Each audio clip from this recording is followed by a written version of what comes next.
యోగా అనేది 60 సంవత్సరాలు దాటిన తర్వాతనో 70 సంవత్సరాలు దాటిన తర్వాతనో లేదా హెల్త్ ప్రాబ్లమ్స్ వచ్చిన తర్వాత ఎక్కడో నేచర్ గ్రూప్ లో వెళ్ళి మనము వారం రోజుల 21 డేస్ కోర్స్ చేయడం అని కాకుండా ప్రతిరోజు ప్రతి ఒక్కరూ కనీసం ఒక 10 నుండి ఒక 45 నిమిషాల వరకు కేటాయిస్తే అప్పుడు అందరూ వృద్ధిగా ఉండేటువంటి అవకాశం ఉంది.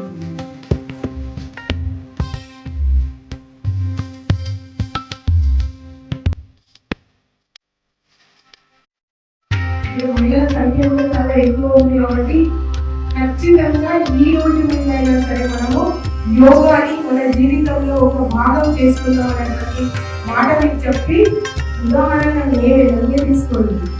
నేను ఖచ్చితంగా తప్పకుండా స్టూడెంట్ లైఫ్ నుండి మెడిటేషన్ అనేది మన లైఫ్ లో ఒక భాగం ఉండేది. యోగా 100% పర్ఫెక్ట్ గా తెలుసుకోలేకపోయినా కానీ ఎంతో కొంత నేను హెల్తీగా ఉండడం కోసం చేసుకునేదాన్ని. ఈ మధ్య పని భారంలో పడి ఏమి చేయకపోతే లైఫ్ లేకుండా అయిపోయింది. మీ దగ్గరికి ట్రీట్మెంట్ చదువు మళ్ళీ ట్రీట్మెంట్ మానేయగానే మళ్ళీ పట్టుకోగలిగాను. ఇంకా నాకు చదువు కూడా వేసే పరిస్థితి.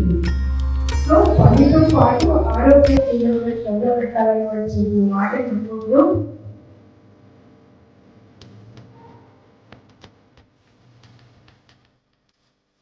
కాంపిటీషన్ అనేది చాలా పెరిగిపోయి దానివల్ల తట్టుకోలేకపోతుంది.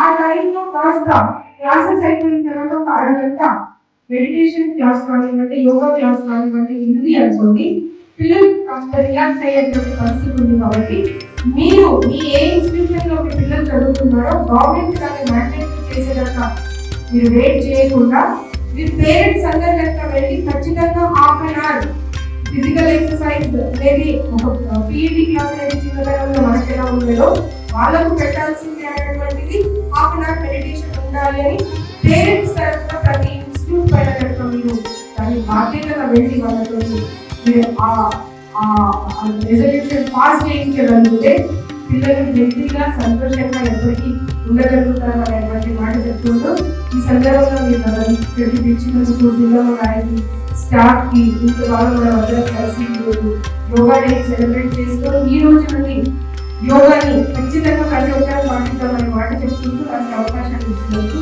ధన్యవాదాలు తెలియజేస్తాను.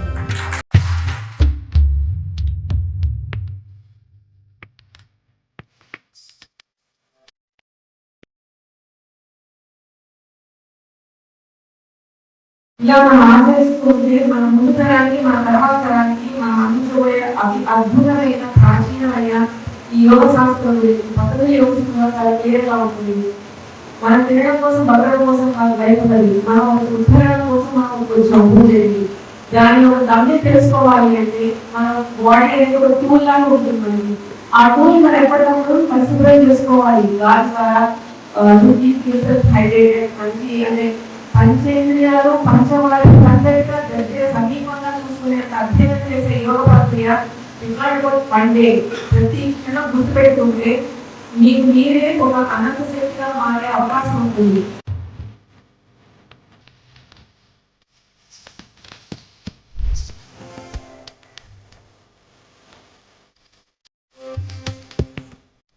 నిత్యం అడవలున దీన్ని గుర్తించుకుంటూ గ్రాటిట్యూడ్ తోటి ఇంత జన్మించినందుకు మన పెద్దవాళ్ళకి ఇంత నాలెడ్జ్ ఇచ్చినందుకు మన యాన్సిస్టర్స్ కి మన పూర్వీకులకి మన ఋషులకి మన యోగులకి చాలా వాతావరణం చేయడానికి ఒకరోజు సరిపోతుంది. ఆ క్షణం మనం చేస్తూ ఉండాలి.